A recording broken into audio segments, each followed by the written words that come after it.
1491 کے آخری مہینے کے ایک صبح افق مشرق پر ابھرتا ہوا سورج اپنی سنہری اور پہلی کرنوں کی جال پھیلا رہا تھا۔ جنوب کے کوہستانوں میں خوابیدہ دھندل کے آستہ اپنا دامن سمیٹ رہے تھے اور سر نوادہ الفجارہ الہمہ کی بلند چوٹیوں پر برف کے تاج جگمگا رہے تھے۔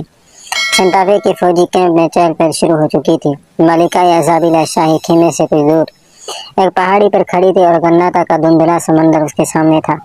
کبھی کبھی اس کی نگاہیں ارد گرد پھیلے ہوئے خیموں یا پڑاؤ سے آگے ویگا کے نشیب و فراز میں ان ویران بستیوں میں جا رکتی، جہاں جلے اور اجڑے ہوئے مکانات جنگ کی ہولناکی کی گواہی دے رہے تھے۔ لیکن چند ثانیے کے بعد یہ طلسماتی شہر جسے وہ 6 میل کے فاصلے سے بار بار دیکھ چکی تھی، جس کی بلند مینار اور گنبد اس کے ذہن پر نقش ہو چکے تھے، اور اس کی نگاہوں کے سامنے آ جاتا۔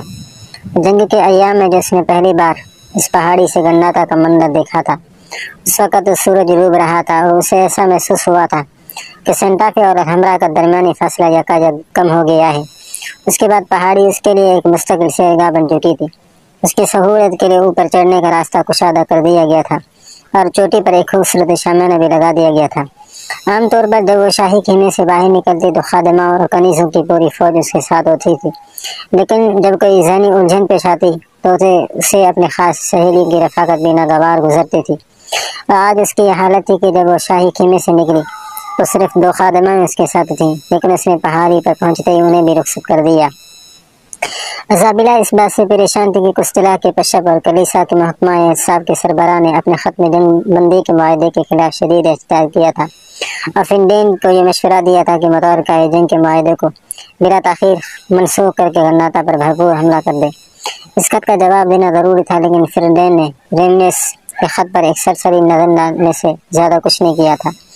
رات کا کھانا کھاتے وقت ملکہ نے تیسری بار اس خط کا ذکر کیا تھا، لیکن فنڈین نے یہ کہہ ٹال دیا تھا کہ ہم صبح غور کریں گے، اس وقت ہم بہت تھکے ہوئے ہیں۔ اور جب صبح ہوئی تو وہ گشت پر جا چکا تھا۔ ایزابیلا کچھ دیر شامیانے کے قریب کھڑی رہی، پھر وہ پیچھے ہٹ کر ایک کرسی پر بیٹھ گئی۔ اچانک اسے گھوڑے کی ٹاپ سنائی دی۔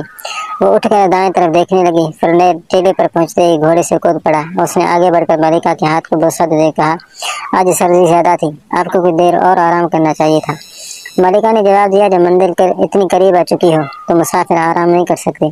آج صبح ہوتے ہی میں آپ کو یہ یاد دلانا چاہتی تھی کہ جنگ بندی کے 10 دن گزر چکے ہیں اور معاہدے کے مطابق ہمیں سینٹا فے اور غناتا کے درمیان یہ 6 میل کا فاصلہ طے کرنے میں 60 دن اور لگ جائیں گے۔